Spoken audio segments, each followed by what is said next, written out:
What I want to do next is to jump over to the book of John. And let me see if I can do this here. First of all, I'm going to take the screen down a little bit, and we're going to jump over, get rid of this, and jump over to John.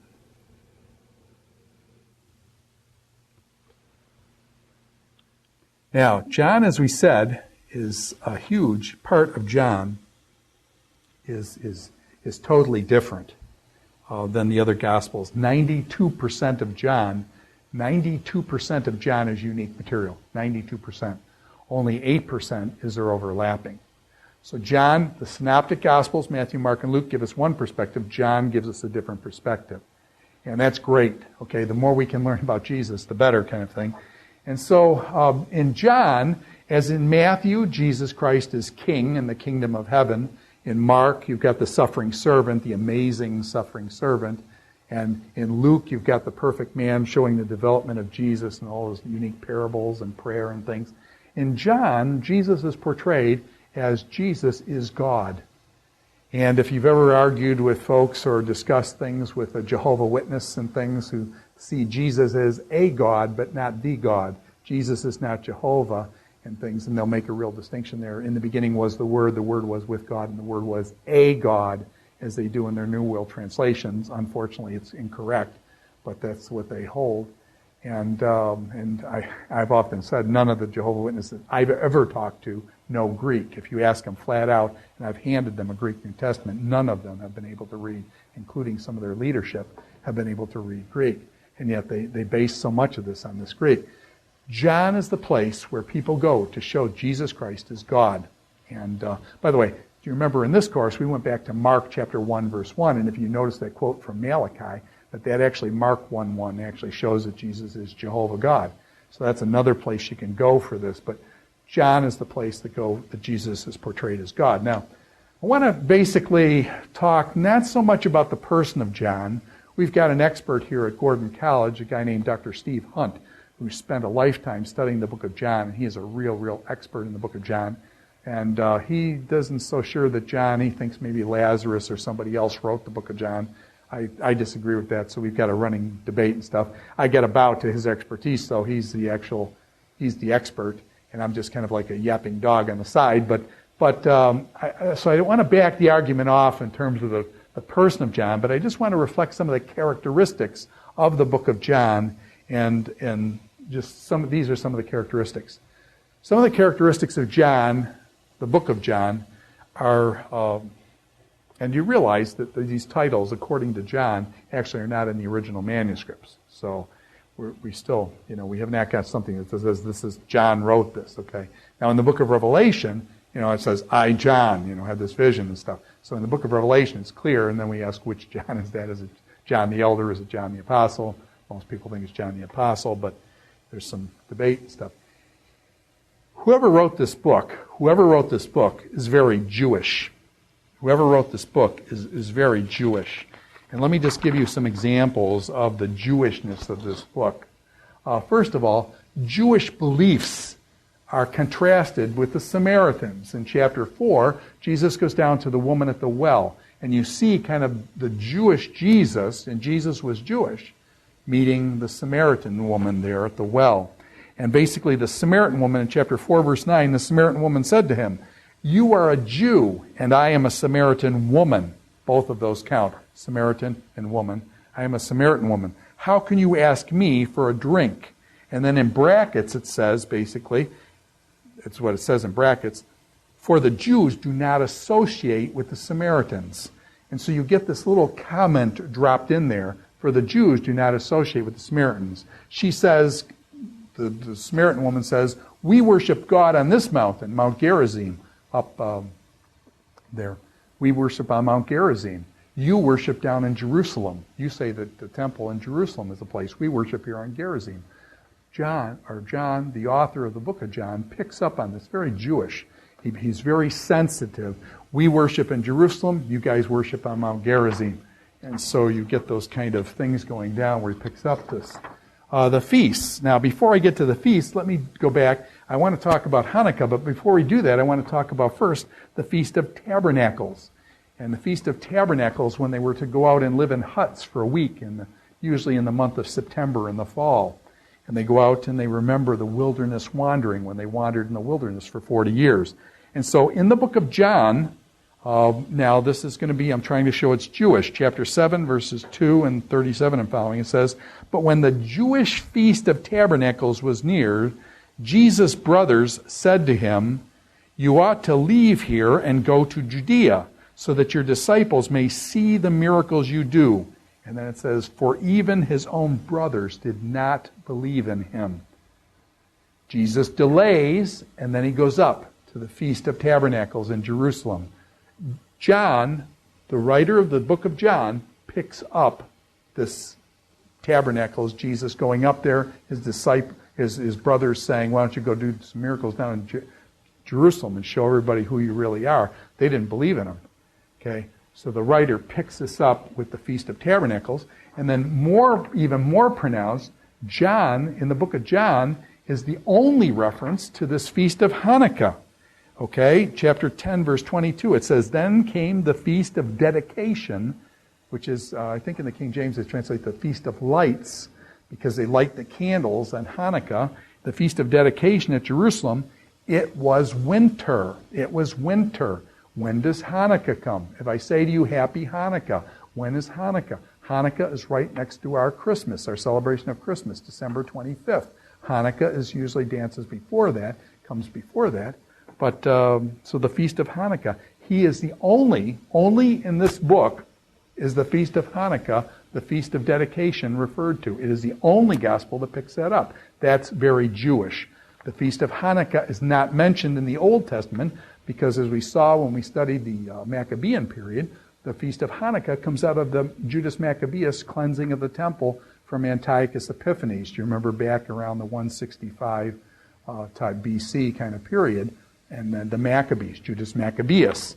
And so the Feast of Hanukkah was not known in the Old Testament. And yet it's very Jewish because the Maccabees are very Jewish in the freeing from Antiochus Epiphanes. What do you tell about a culture? When do you get to see a culture? Have any of you watched the movie My Big Fat Greek Wedding? Okay. At weddings, you see a lot of culture in their weddings. Do weddings preserve a lot of culture? And so if you want to learn about the Greeks, you go to this My Big Fat Greek Wedding, watch the movie. It's a tremendous exposition on Greek culture, modern Greek culture in America kind of thing. And so weddings and funerals. And what do you have in the book of John? In this book that we're looking at now, you've got the wedding feast of Canaan, where this guy in chapter 2, Jesus does his first miracle. Where? At the wedding feast of Canaan. They run out of wine. Jesus' mother comes and says, "Hey, they haven't got any wine. You know, the party's going down. Jesus, would you do something here? What is that between me and you?" And Jesus says, "Okay, take those, these stone jars and fill them up." And these things held 160 gallons. And Jesus turns the water into wine. And then they take some of it to the governor of the overseer of the wedding, and he says, "Whoa, this is the best wine we've had all night." Usually people give the best wine first, and then when people have drunk well, they give the worst wine because they can't, they're kind of out of it a little bit. And so, but you saved the best till now. And that was Jesus. The wedding. So you get all this wedding stuff. John picks that up in this book of John. John picks it up. Lazarus also. The funeral. Lazarus and being dead and things like that. And so you get things said. Let me just read from chapter 11 with the funeral of Lazarus. "But Lord," Martha said, the sister of the dead man, because Jesus, we're going to see, Jesus said, "Okay, roll the stone away." And Martha's freaking out a little bit here. She says, "By this time there's a bad odor. He's been in there 4 days, Jesus." And these people knew, by the way, were around dead people. More in America today, the undertaker takes it and goes in a casket and then the ground, and we aren't used to the whole process of death and dying and stuff. And then back then, that they were there. And so she said, 4 days he's been in the tomb. This is not going to be a good thing to roll. There's going to be a bad odor, for he has been there for 4 days. Then Jesus said, "Did not I tell you that if you believed, you will see the glory of God?" So they took away the stone. And when he had said this, he called with a loud voice, "Lazarus, come out." The dead man came out. And then what this gives this description. The dead man came out. His hands and his feet were wrapped with strips of linen. And so you get this little detail of Jewish people. How do Jewish people bury people? Now that's a very significant thing because a Jewish person has to worry about clean and unclean. Dead person's unclean. So when a person buries a person, you've got to be careful with the clean and the unclean, given the Jewish background of this. And so his hands and his feet are wrapped with strips of linen and a cloth around his face, a sundorion, okay, which is very interesting. There's this cloth around Lazarus' face, this cloth covering his face. And basically John, in this book here, chapter 11, verse 44, John picks up about this face cloth being over the dead person. His hands are wrapped and his feet are wrapped in linen cloth, but his face has this cloth around it and things, this sundorion. But it's very interesting. When Jesus, in chapter 20, and actually Dr. Hunt develops this much better than I can, in chapter 20, verse 7, Jesus is now dead. And what happens? They come on him and they make him like a pizza pie. They put all the spices on him and they're going to put him, he's dead, and they're going to put him away. And so they spice him up and things like that. And then what happens? They put a sundorion, this exact word, which is an exceedingly rare word in Scripture, the sundorion goes over Jesus. And so there's this, it happened with Lazarus, you get this description of the face cloth, and with Jesus. And when Jesus rises from the dead, the sundorion is put over to the side. And there's special mention that the linens were here and the sundorion was over there. And so it just, I don't know, it's pretty significant. This writer picks up on that. And so the writer is good at describing Jewish weddings and funerals from a Jewish perspective. And so again, it shows the Jewishness of the book. The temple cleansings. The temple's cleansing. And then Jesus flipping over, driving out, taking care of the doves. And then in the temple basically saying, the temple of his body, 3 days, I'll destroy this temple, and in 3 days I'll raise it up. And things. These later claims for focus on Jerusalem that's there. Manna, I am the bread of life. I am the bread of life. And so you get this talk of manna coming down out of heaven. And then Jesus using that he is the bread of life. That he is the bread of life. This one here, my words are spirit and my words are life. I remember when I was a young person, I was reading a lot of liberal theology, Paul Tillich and some of this other stuff. And I was getting really sucked into kind of reading about God, but not having anything to do with the Bible. And all these wonderful philosophical ways of looking at God that were very satisfying intellectually, but very much removed from the Scripture itself. And I went home one summer as I was struggling with this, and I didn't realize that the Bible was moving further and further away from me, and I was imbibing more and more of this new perspectives and more philosophical ways of thinking about God and about Jesus and things. And I ran into a guy named Paul Hauser, who used to teach at a place called Grand Island High School. And this guy was an exceedingly good teacher. He was teaching Plato and Aristotle to high school kids at Grand Island High School. He was just an incredible teacher that influenced the intelligentsia, all the smartest and best kids that came through Grand Island High School got in Paul Hauser's class, and he put a fire under them. But he also was a Christian. And when I came back after reading a lot of this stuff, he put me onto this verse that Jesus said, my words are spirit and my words are life. And therefore focus on the words of Jesus, Ted. And that's what I needed to do, was focus on the words of Jesus.